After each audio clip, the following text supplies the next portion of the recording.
Batman is the world's greatest detective and one of the most popular superheroes of all time. But how would he do if he was thrown inside a horror movie with horror movie slashers? Today, I'll answer that question by ranking horror villains by their chances of beating Batman. I'll be ranking based on my knowledge of each character, what the show or movie has shown us, and what I think would happen. So, yeah, let's cover the tiers.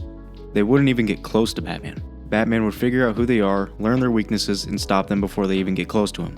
I should mention, this doesn't mean Batman and the horror villain won't be in close proximity. Like, obviously if Batman's gonna beat them, he would be close to them. I just mean they wouldn't get to Batman without Batman knowing about it. They get to Batman, but are easily defeated. They got to Batman before he noticed or they could stop him, but they don't do much before Batman sends them to the Shadow Realm or defeats them however he does. Proper scrap. They are actually hitting Batman with some good juicers and actually putting up a fight. This shit wasn't a cakewalk, it was kind of a banger. But nonetheless, they get defeated. 50-50. I can't say for sure if they'd win or lose for whatever reason, so the fight could go either way. They'd beat Batman. Pretty self-explanatory there. Right, with the tiers up out the way, let's get up in this. Ghostface. What's up? A couple things here. One, there are sometimes more than one Ghostface. And two, they're usually not the sharpest tools in the shed. If they didn't leave a trail to follow, if they left no clues and just went straight at Batman, I think they could get to him. Maybe they found him in an alleyway or used a decoy to lure him in. Either way, they're getting their asses kicked. Not one of them can fight. Jenna Ortega's beautiful ass handled business, so you better believe Batman is making light work of them. Or him, if there's just one. So I'm gonna put Ghostface and they get to Batman, which is a maybe, but were easily defeated. I just don't see how a normal dude with a knife is gonna do anything to Batman, so that's where I'm putting him. Freddy Krueger. Batman is human, so he will be snoozing, so Freddy can get to him. If the fight stays in the dream world, then Freddy has the advantage. However, in the first Nightmare on Elm Street, Nancy beat Freddy by not being afraid of him. He thrives off fear, and without it, he's a weak pussy. And Batman is known for being a stoic, fearless psychopath, so I'm putting Freddy and they get to him, but are easily defeated.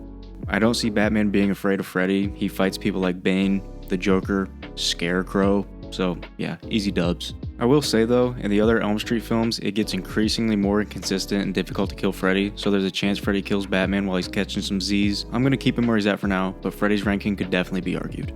Leatherface. Leatherface is just a manipulated, mentally unstable man baby, and to be honest, he usually doesn't come for you unless you stumble upon his house and he's told to kill you. But one way or another, people somehow stumble upon the house. Let's pretend Leatherface is on a farm in Gotham. Or better yet, Batman was in Texas investigating the disappearances of multiple teens.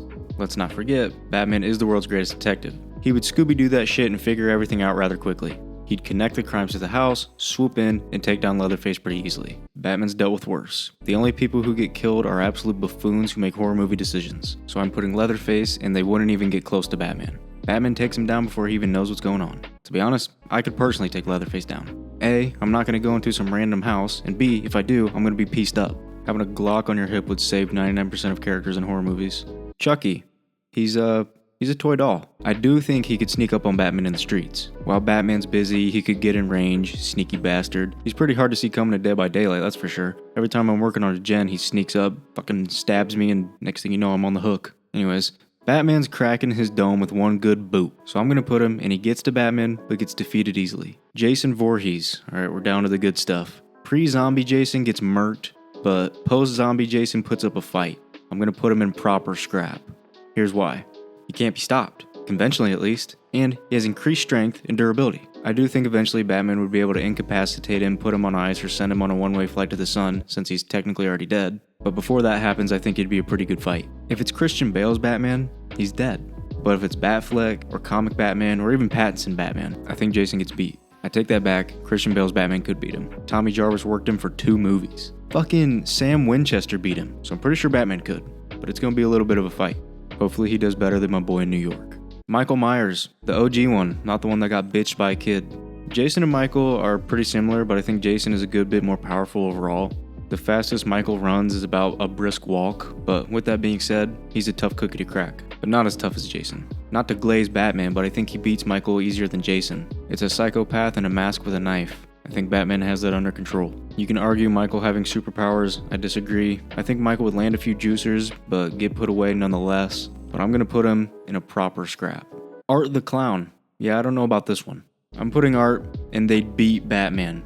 Hold your horses. I know I put Jason and Michael in a proper scrap, but Art is on another level in my opinion. Jason is more like a zombie. Art is like an immortal, demonic being. It has literally been shown that he has powers rather than Michael, where it's like up in the air. Argue with a wall, Batman gets beat, at least I think. The Strangers. If you don't know who the Strangers are, there are 3 regular people who stalk, mess with, and eventually kill. Considering they're just regular people, similar to Ghostface, I think they get beat pretty easily. I also highly doubt they even get close to Batman. I can beat these fools. Only way I'd lose is if they used a hot redhead as bait. They might get me on that one. But anyways, I'm gonna put the Strangers, and they don't even get close to Batman. As they were coming in, the Ring camera called them, and Batman called the cops. And that was that. The entity from It Follows. Batman gets down raw. He lays that wood. So this demon would probably get transmitted to him eventually.